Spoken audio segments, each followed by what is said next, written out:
what extent did it come up, like to further strengthen? Well, there's not a lot left to sanction from our part. I mean, we hit their major oil companies, which is what everybody's been asking for. Obviously, those have to be implemented, and it'll take some time to begin to feel it. But you know, I mean, I don't know what more there is to do. I mean, we're running out of things to sanction in that regard. Well.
Well, hello, that's me again. Today is November 13th, 2025. It is Thursday, I believe. And the reason it's called Poissonniers 76 is very simple. That's the street or place in France, in Paris, what you see in the very beginning. And this is not Ukraine or anything like this. This is Paris, the heart of the Western civilization, you know, that's basically the capital of the Enlightenment and what have you. Yeah, these are French pensioners basically scouring the dumpster across there, well, not far from the entrance to the Front Prix, whatever the grocery store is there. And that's the situation. That's the real situation. And that is why Rubio, for example, I mean, he doesn't understand much about the international relations. He was always a lawyer and the errand boy for Miriam Adelson. He is one of the primary neocons in Trump administration, and he obviously is in the business of sabotaging any kind of the settlement with Russia. But even he admits, when you have this guy who admits, yeah, that's you want to try to, sanction Russia, there's nothing to sanction. Everything has been sanctioned. And Russians somehow, you know what, live better now than many in France. There is still shine, so to speak, or shining, if you wish. The type of the glam, emanating from whatever is left from the infrastructure and all those, old architecture and everything in Europe. But for the most part, it is done. And this is what is expected, not just for, and I have, believe me, I have sympathy. I empathize with those people who, in the end of their lives, and they lived in the country which is supposed to be one of the best standards of living in the world, the rich and all that, and they suddenly find themselves basically, well, dumpster diving to get some food to survive. And this is the visual representation of essentially what is expected in Europe, if not for everybody, which I don't think it's going to happen, but very large strata of the society. And the madness continues. You don't have to believe me on my word. I mean, go look it up. German evangelical church, which was very, pacifist throughout its history, evidently said that the pacifism is not a part of their doctrine anymore. And obviously they will be returning to, for example, to Bundeswehr and the other places in Europe, the conscription. So the draft, so let them enjoy. And that's the only thing they can do in terms of the essentially preparation for the war with Russia, while in reality they don't have the ability to even arm and maintain army which will be consisting of the conscripts or draftees, if you wish. And I mean, it's the whole other story. I will address at some point of time the issue of the manpower of Russian army and how it is all done. But yeah, truth is, Europe is pretending, huffing and puffing, but there is nothing of substance behind it. And yeah, when you have even Rubio admitting that, yeah, just basically nothing we can do about it. Sure, go sanction whatever you want, sanction air. And speaking of the air, so, and when I say that we live in the idiocracy, I mean it. And it's not only the fact that we're going to be talking about Mr. Trump, but before I go and kind of begin to describe overall state of the affairs, if you wish, I have to point out that one of the major drivers behind sheer idiocracy, sheer, or idiocy, if you wish, sheer madness, sheer what people are held pretty much on the edge of the nervous breakdown, many do, are media. Mainstream media, they are, as I already stated, they are whores, and literally whores. Most of them are prostitutes. They would have no problems, selling their bodies and, sucking the members or whatever. That's who they are. All of them. CNN, we know the BBC now, all kinds of things like that. But, just to demonstrate to you that how butthurt this whole cabal in London, for example, is, let's start with this thing. Remember this funny? No, I mean it. This is not a neural network. No, you can find it. Yeah, it's there, on the internet. But many people thought, oh my God, they might have created some kind of the fake website just to show this. But no, this is the printed issue, and that's what they say. It was a year ago. You can look it up. China may be using sea to hide its submarines. Absolutely, yes. Can you imagine this? This is oh my God, this is a treacherous approach to the warfare. They hide their submarines in the sea.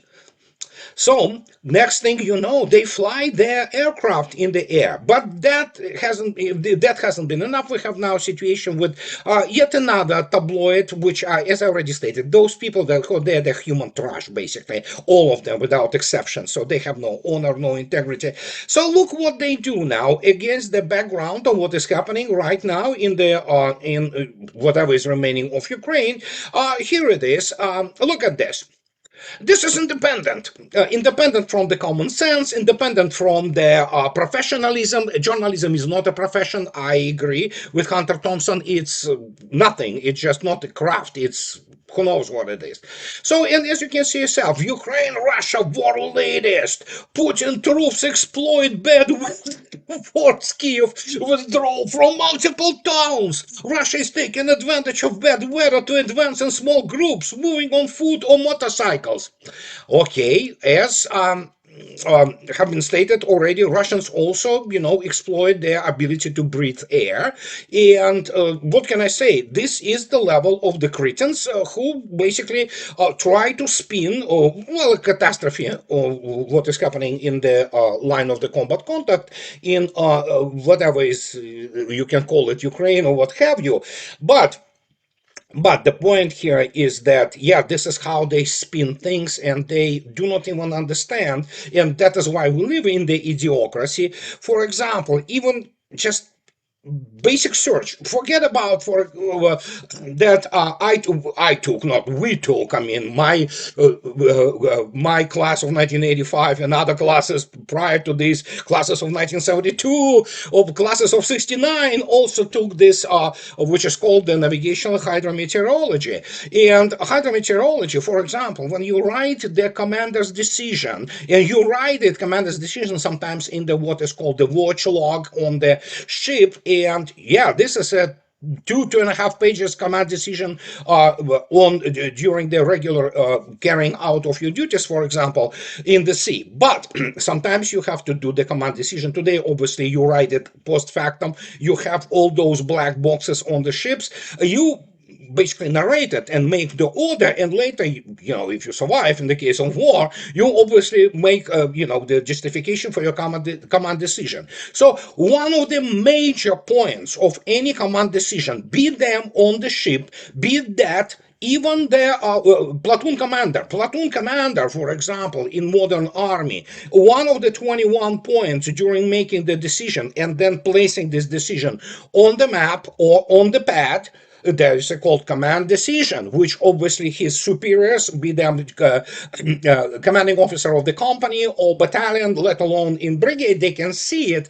And this is command decision on how you're going to be doing things absolutely involves every time the hydrometeorological conditions on which this commanding officer may base his command decision on action, either to engage or retreat or what have you.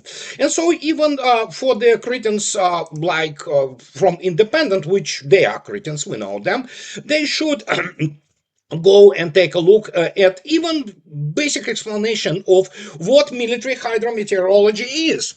And this is what what you're being taught in military academies. They give you understanding of how things form, how they influence. In naval issues, obviously, it's hydrology, which is a huge deal because it reflects or basically influences the entire marine warfare. It also makes all kinds of the imposes all kinds of the limitations, for example, on visuals, which are important still. And so military hydrometeorology involves the application of hydrology and meteorology to military operations, providing critical information for planning and execution. It includes the study of water bodies, soil conditions, and weather impacts on military activities. And here they give you the key aspects, which, coastal and hydraulic laboratory, global hydrointelligence, military meteorology, and on and on and on. So the weather is a critical factor in military operations, and you use it to your advantage, unless, of course, it begins to play out against you in such a way that you cannot deal with this anymore. Oh, well, ask the Germans. Wehrmacht in 1941. And so how to put it? I don't know. It's difficult to explain to the morons there that they are absolutely out of their depths and they are morons. Okay, so now we're gonna go and take a look at what basically concludes this segment, if you wish. And yeah, if Russians use weather, Chinese exploit the ability to hide their submarines in the sea, Russians use hydrometeorology for their operations. Here we have now, you see, von der Leyen also, it's of course meme that Putin is also using our stupidity as a weapon against us. Absolutely. You are dumb as stumps. And but speaking about them, there is sadly things which are absolutely so vile, so low life, so despicable, and that's why they explain why the Western Europe is basically done, because they lied so much. They swimming in lies. They swimming in a complete deviancy, the perversion, and one of them are of course Italians, not the Italian nation as a whole, but primarily. I mean, if you take a look, for example, on the reaction of the Russian Foreign Ministry. And I am constantly on, would you deal with the prostitutes, for example, other than, for example, paying the prostitute money for the services? If imagining that you really have to have those services, for you. No. So, but some do. I mean, there are some dumbasses, who think that they can deal with this, with prostitutes, or of all kinds of, there are all kinds of them, female, male, but here we are, and here is my issue, which one of the few points of which I am highly critical of Russian Foreign Ministry, although I do understand why they do this, because also it gives you a good, basically talking point and a good hot issue, the hot button, so to speak. Here it is. Here's the Foreign Ministry of Russia representing what has happened. Terra de la Sera, these are the Italian prostitutes, and of course, normal people do not work in Italian media. And so you can see yourself. In recent months, we have observed an increase in the already large number of fakes about Russia in the Italian media. That's what they do. Okay, so to somehow stop this flow of lies, it was proposed that one of Italy's leading newspaper, Corriere della Sera, conduct an exclusive interview with the Minister of Foreign Affairs of the Russian Federation, Sergei Viktorovich Lavrov. The newspaper editorial team enthusiastically agreed. They sent us extensive questions for the interview. The minister gave comprehensive answers to each of them. The text was prepared promptly. It was ready for publication. On the above it, as you can see yourself, in original text, 10 pages. Now, let me see. 1, 2, 3, 4, 5, 6, 7, 8, 9, 10. Yes, but the publication refused to publish Lavrov answers to their own questions. We will explain that Lavrov's words contain many controversial statements that require fact-checking or additional clarification, the publication of which would exceed reasonable limits. When we suggested publishing in a shortened version in the newspaper and full version on the publication's website, the editorial team declined. So what they published 2.5, actually 2 1/3 pages of the Lavrov statements and responses. And as you can see yourself, the 7 pages disappeared. This is who they are. This is who they are. This is the country, by the way, which is known fact now that Italians have been going to safari, hunting Serbs in Bosnia and Herzegovina, and yeah, this is what they do. This is the morality of those people. Well, if you look attentively at the history of the Roman Empire, for example, yeah, there's very little redeeming qualities there if you consider what was happening there in terms of the how people have been treated. But that's the whole other story. But evidently, tradition basically survives, and yeah, the country which gave us fascism and which gave us all kinds of bizarre things.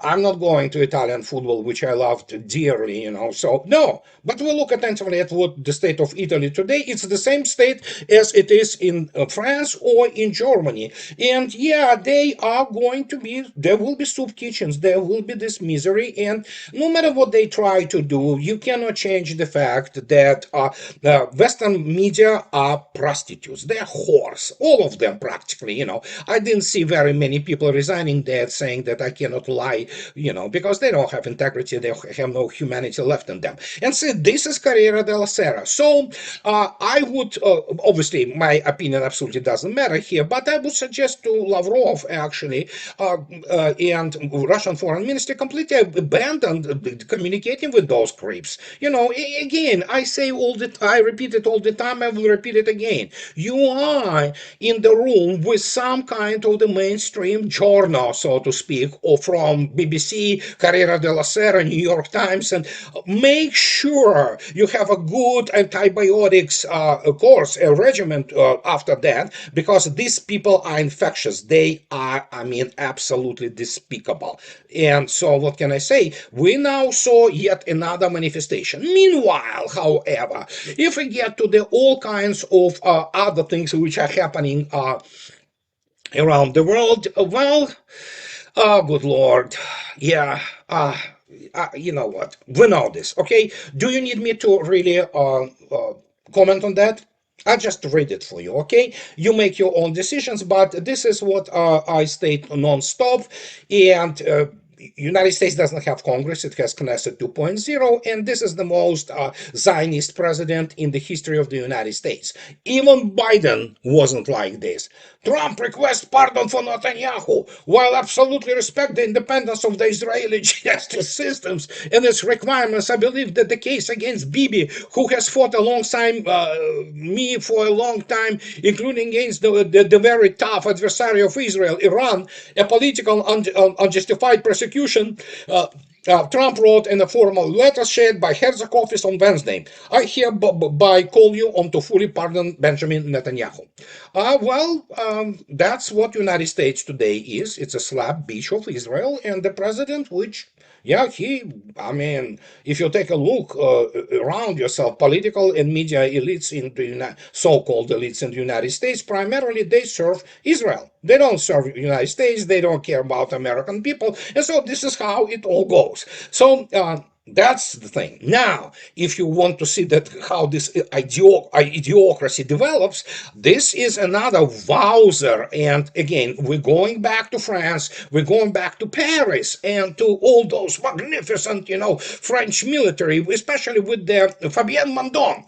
Fabien Mandon is the chief of the general staff of the French armed forces, French army. So, and this is the interview to the Caisse France.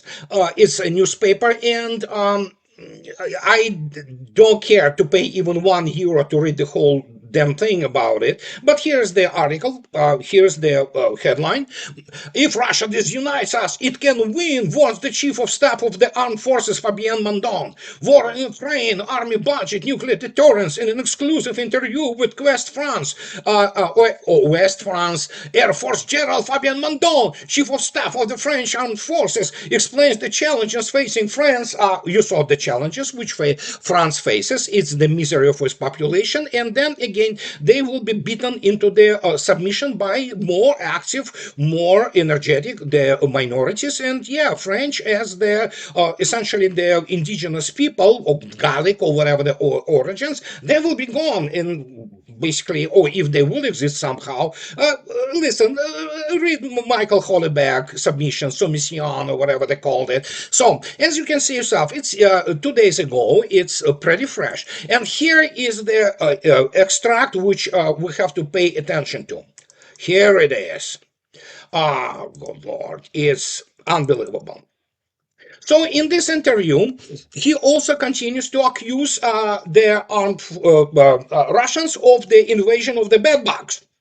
Yes, yes, those Russian SVR bed bugs, incredibly invasive species, and they are supported obviously by Putin personally. The head of the general staff of the French armed forces, Fabien Mandon, accused Russia of an invasion of bed bugs, accusing the country of destabilizing the situation in the republic. He said this into this interview with the West France newspaper on November 11. Russia has studied our societies and knows that our strength is in unity. If she manages to divide us, yeah, that's what, basically a repetition of the headline from the uh, uh, proper newspaper, French newspaper. And yes, as you can see yourself, evidently Russians are so good. They have those regiments, if not brigades, of the bedbugs which are assaulting disunited French society.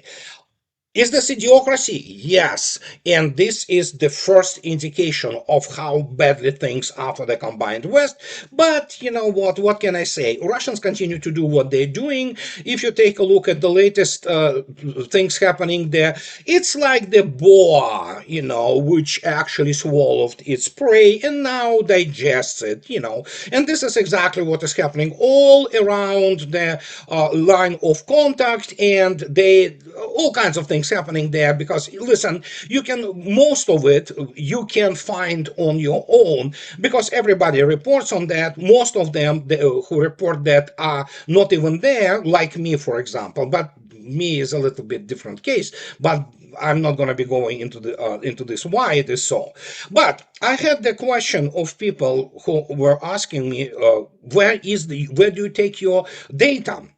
I repeat again, I posted it before.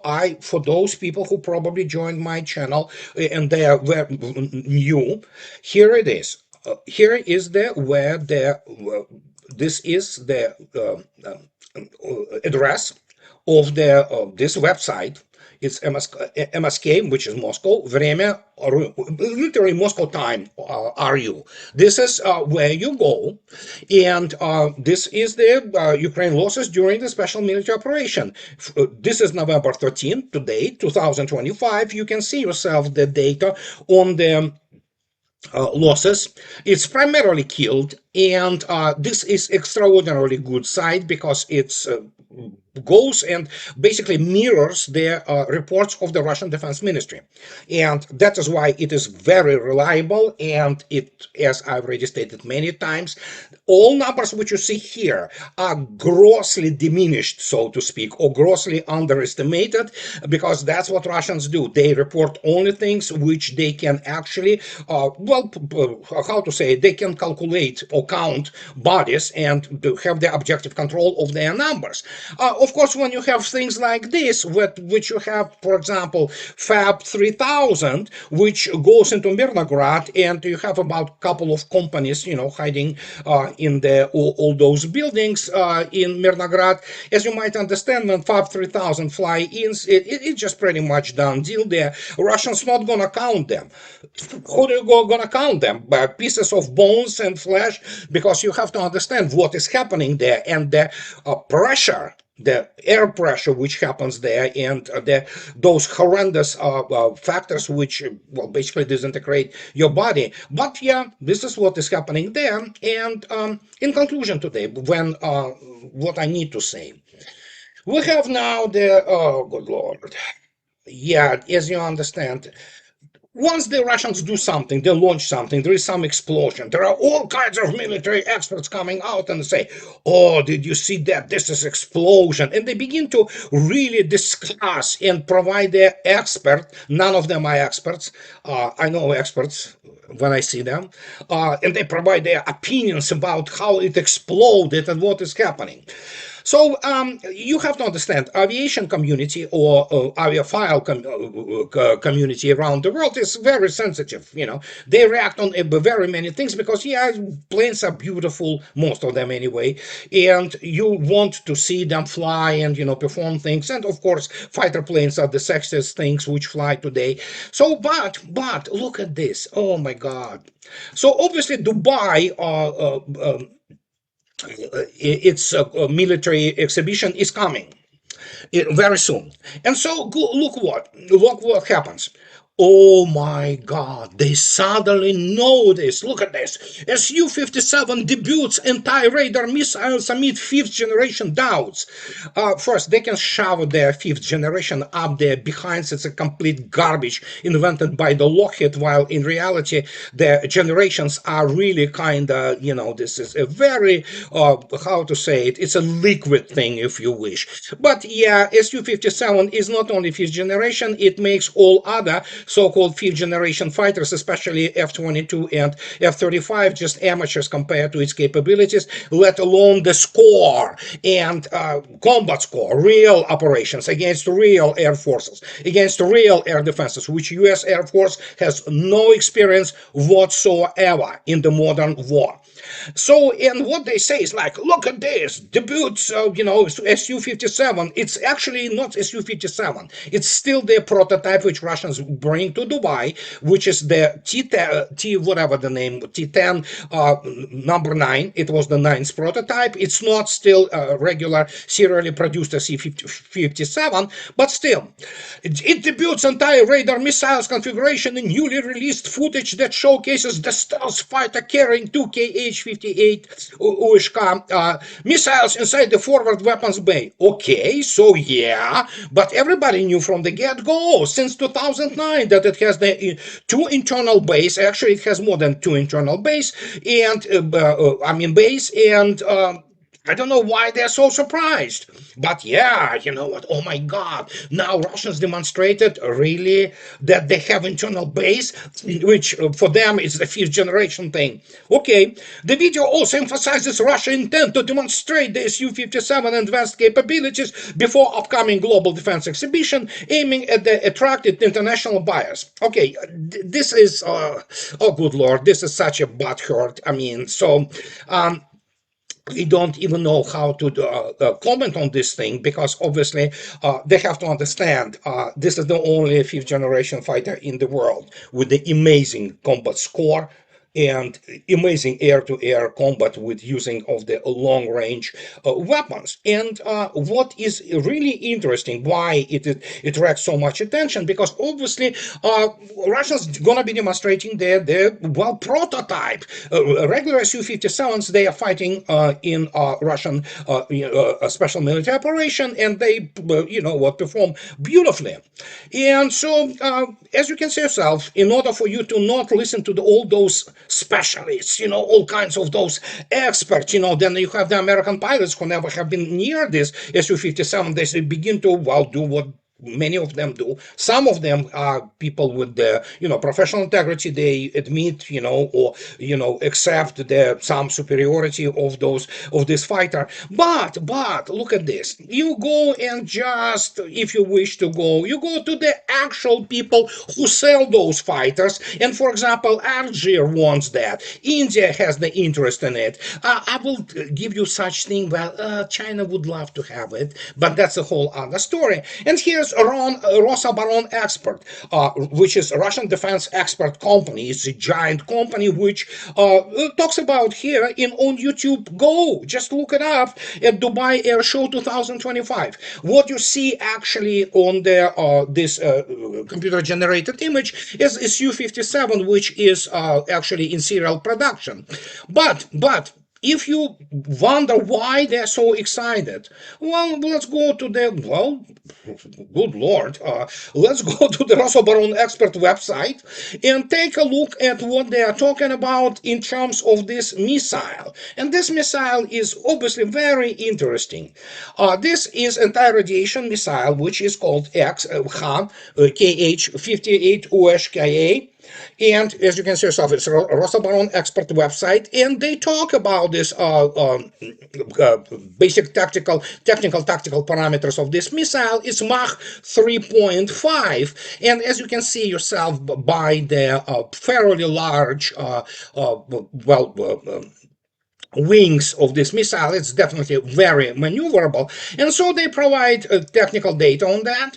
So as you can see yourself, firing range of this missile of KH-58 USKA is maximum at 245 kilometers. It outranges anything that NATO has in terms of the anti-radiation missiles, and its maximum speed is 4,200 kilometers per hour, which is of course approximately Mach 3.5, and the weight of the missile is 650 kilograms, and the warhead itself is 149 kilograms. It's not the largest, but it certainly can do some damage. So if you take a look attentively, all this, all those people, some of them actually want you to want to buy them data on this, missile, and you have to pay and to get to things which are absolutely free, and you can, if you know where to look, go and look at it.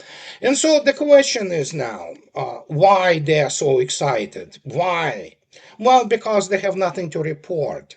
Because as many people state, and I will repeat again, read my lips, United States, I'm not even talking about Europe, lost the arms race and lost it by the mile, knockout. And so every new Russian weapon system, including such as this KH-58, the new version of it, and especially how it is carried inside the base of, there are 1, 2, 3, 4. There are 4 internal bases, 2 large and 2 on the roots of the wings, I believe, of the Su-57. So, and it can carry obviously things if need be on the outside, so points of the wing. Just resign yourself. You do not understand anything. You failed. You failed in your intelligence. You failed in your forecasts. It's idiocracy, okay? And so every person rather, who wants to present it as some kind of the insight, there are no insights. I know what kind of things are required to have insights into the Russian defense industry, into Russian military industrial complex, let alone into Russian operations, and let alone to the way Russians conduct war. It's what you know you know nothing really, and that's the whole idea. And that is why, for example, American generals became a meme together with the other NATO generals. And when you look at this, the butthurt, the coping is so hard.